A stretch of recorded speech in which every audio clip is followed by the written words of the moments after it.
Assalamualaikum warahmatullahi wabarakatuh. Salam sehat, salam semangat untuk Bapak Ibu guru hebat dimanapun berada, dan juga Bapak Ibu pejuang PPG yang mungkin saat ini atau sebentar lagi akan melaksanakan UKM PPG. Nah, tentunya banyak sekali yang bertanya-tanya bagaimana sih cara tips UKM PPG ini supaya lulus, karena UKM PPG ini kan terdiri dari 3. Yang pertama itu portofolio, kemudian juga video pembelajaran, dan juga UP. Nah, di angkatan saya, terutama di LPTK saya, di UPI, bimbingan dan konseling, itu banyak juga yang tidak lulus, baik itu UKIN dan juga UP, karena ada beberapa hal yang mungkin tidak sesuai dengan yang diminta ataupun instrumen dari LPTK. Nah, tentunya Bapak Ibu harus benar-benar cermat dan juga benar-benar serius ya dalam melaksanakan UKM PPG ini, karena penilaian ini adalah penilaian akhir untuk proses PPG kita. Nah, tentunya kalau misalkan bertanya-tanya apa sih tipsnya begitu, karena saya alhamdulillah 1 kali lulus UKM PPG. Jadi pada saat kita pengumuman itu, kebetulan saya pengumumannya sebenarnya dijadwalkan di awal November, tanggal 3 kalau nggak salah. Nah, tapi diundur menjadi tanggal 12 November 2022. Yang sebelumnya saya sudah laksanakan untuk portofolio itu tanggal 3 dan 4 Oktober. Kemudian untuk video pembelajarannya itu tanggal 5 dan juga 6 Oktober. Dan UP itu 1 minggu setelahnya, yaitu tanggal 15 dan tanggal 16. Jadi kita dapatnya tanggal 15 atau tanggal 16, dan itu dilaksanakan secara online. Kurang lebih pelaksanaannya hampir sama seperti pretest pada saat PPG, seperti itu. Jadi kita menyiapkan laptop dan juga handphone yang akan kita pakai untuk pelaksanaan UP nanti. Nah, di sini mungkin saya akan bahas terlebih dahulu bagaimana tips dari untuk UKM PPG yang UKIN ya, ujian kinerja, karena memang UKIN ini sendiri terlihat mudah, tetapi ini susah-susah gampang Bapak Ibu ya. Jadi untuk portofolio itu sebenarnya ada 6 yang harus kita upload, tapi 6 diantaranya itu ada 4 yang wajib. Jadi untuk yang pertama itu penelitian dan publikasi, kemudian ada refleksi diri, ada juga pencarian informasi, kemudian yang keempat itu inovasi, kemudian yang kelima prestasi, dan yang keenam pengabdian masyarakat. Nah, dari 6 itu ada 4 yang wajib harus Bapak Ibu upload. Jadi yang diupload itu adalah buktinya. Jadi misalkan kayak laporannya, kemudian SK. Kita bahas yang pertama dulu ya Bapak Ibu ya. Jadi kalau yang penelitian dan publikasi itu misalkan Bapak Ibu pernah membuat laporan penelitian ataupun juga jurnal, artikel yang dimuat di media cetak maupun media elektronik. Dan itu untuk portofolio itu dilaksanakan 3 tahun sebelum kita melaksanakan PPG. Jadi untuk pada saat kita melaksanakan PPG itu pelaksanaannya kalau Bapak Ibu mengikuti kegiatan itu tidak dihitung. Jadi sebelum melaksanakan PPG itu sendiri, itu dari LPTK saya. Dan semua portofolio ini harus kita deskripsikan. Jadi benar-benar detail kita deskripsikan dari setiap apa yang kita upload. Nah, kemudian yang kedua itu refleksi diri. Jadi refleksi diri itu pengembangan diri.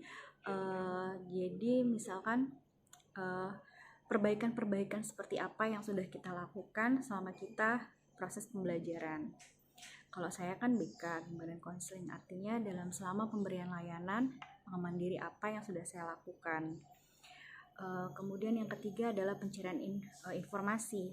Jadi seperti mengikuti diklat, kemudian juga workshop atau seminar, kita di situ sebagai apa? Apakah kita sebagai pembicara atau kita sebagai peserta atau panitia? Nah, itu ada penilaian-penilaiannya. Jadi untuk Bapak Ibu yang pengen tahu itu bobotnya berapa, itu ada panduannya, panduan teknis penilaian UKIN Portofolio UKM PPG. Jadi nanti bisa di-download atau biasanya kita langsung dapat dari LPTK kita masing-masing. Jadi setiap apa yang kita upload itu ada bobot poinnya masing-masing. Dimulai dari 0,5 kalau nggak salah. 1, 2, 3, 4. Yang paling besar itu 4. Kemudian dan yang keempat ya. Yang keempat itu adalah produk inovasi. Jadi produk inovasi itu misalkan Bapak Ibu membuat media, kemudian buku, modul ajar, website, aplikasi, ataupun juga alat peraga, ya. Jadi setiap apa yang sudah Bapak Ibu ciptakan sebagai produk inovasi itu dideskripsikan.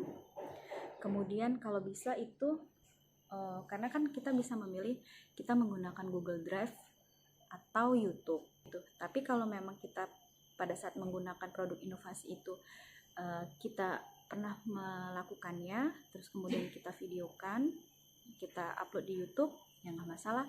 Tapi rata-rata kebanyakan itu memakai Google Drive. Jadi waktu itu saya membuat poster media layanan, saya foto aja, kemudian saya deskripsikan itu tujuannya untuk apa, manfaatnya apa, dan kapan digunakannya. Kemudian yang kelima, nah dari 4 itu yang wajib. Kemudian yang kelima itu adalah prestasi. Jadi Bapak Ibu pernah mendapatkan penghargaan ataupun kompetisi apa yang pernah Bapak Ibu laksanakan seperti itu, dan juara, nanti akan ada bobotnya sesuai dengan tingkatannya masing-masing, baik itu dari tingkat sekolah, tingkat kota, provinsi, ataupun juga nasional. Dan yang terakhir yang keenam itu ada pengabdian masyarakat. Jadi kegiatan apa yang Bapak Ibu lakukan yang pernah dilaksanakan, apakah Bapak Ibu sebagai ketua atau Bapak Ibu sebagai panitia ataupun juga anggota. Nah, itu diperlukan SK-nya, harus kita lampirkan. Bagaimana yang tidak ada SK? Bisa berupa surat undangan, tetapi ada nama Bapak Ibu yang dilampirkan di sana. Yang pastinya instrumen-instrumen penilaian itu Bapak Ibu bisa upload, Bapak Ibu bisa unduh di laman ukm.ppg.kemdikbud.go.id, termasuk juga instrumen untuk video pembelajaran dan juga untuk kisi-kisi dari UP nanti. Nah, kemudian yang kedua kita akan membahas tentang video pembelajaran. Video pembelajaran itu kalau saya dari BK itu diminta dari 4 layanan, diminta 2, yaitu layanan konseling individu dan juga bimbingan kelompok. Jadi pada awalnya pada saat kita melaksanakan PPL itu diberitahu bahwa video yang akan diupload pada saat UKIN adalah video terbaik dari dari PPL. Tapi pada saat mendekati UKM PPG, kita diberikan informasi kembali bahwa video yang kita upload itu adalah video terbaru, mencantumkan tanggal pembuatan video. Jadi otomatis kita membuat video yang baru. Tapi saran saya, kita harus tetap berjaga-jaga saja Bapak Ibu kalau seandainya dari pihak LPTK meminta video yang diupload itu adalah video dari PPL, video terbaik PPL. Jadi dari pelaksanaan PPL kita jangan membuat videonya asal-asalan. Karena apa? Pada saat kita pelaksanaan PPL, video kita itu akan dievaluasi baik dari perangkat pembelajaran maupun dari videonya nanti. Nah, kemudian kalaupun memang nantinya pada saat UKM PPG ini diminta videonya video terbaru, ya kita harus siap membuatnya juga seperti itu. Karena kalau kita menggunakan video kita yang lama, ya ada kemungkinan bisa tidak lulus karena kita tidak mencantumkan tanggal. Karena ada aplikasi khusus video yang bisa mencantumkan lokasi, tanggal, dan juga jam pada saat kita membuat video tersebut.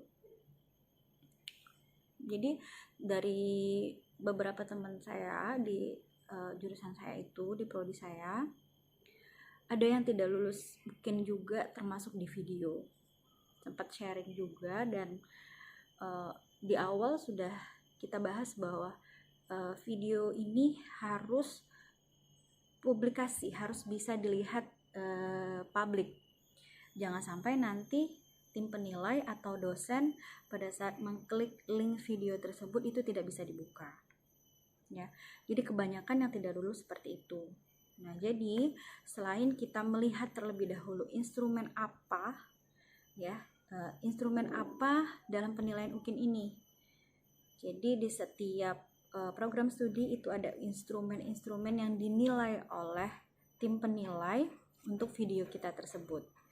Nah, yang kedua yang saya bilang tadi, itu link harus bisa dilihat semua orang. Jangan sampai link yang dibuka baik itu melalui Google Drive ataupun juga YouTube itu tidak bisa dibuka. Tapi kalau saran saya lebih baik menggunakan YouTube, karena YouTube itu kan langsung secara publik dan tidak macet-macet ya.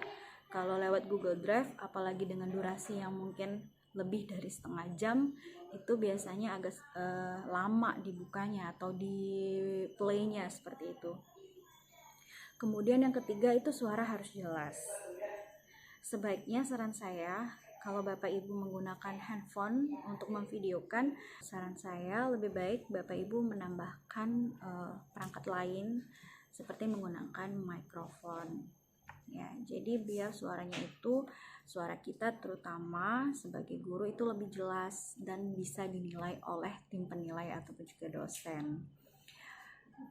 Dan selanjutnya adalah pencahayaan pada saat kita membuat video, karena ini adalah hal yang terpenting pada saat pembuatan video. Kalau pencahayaannya kurang, otomatis dari ekspresi kita, kemudian juga bisa dari ekspresi peserta didik juga tidak bisa terlihat secara jelas. Nah, itu bisa menjadi pengurangan penilaian juga. Selanjutnya itu adalah teks dari video.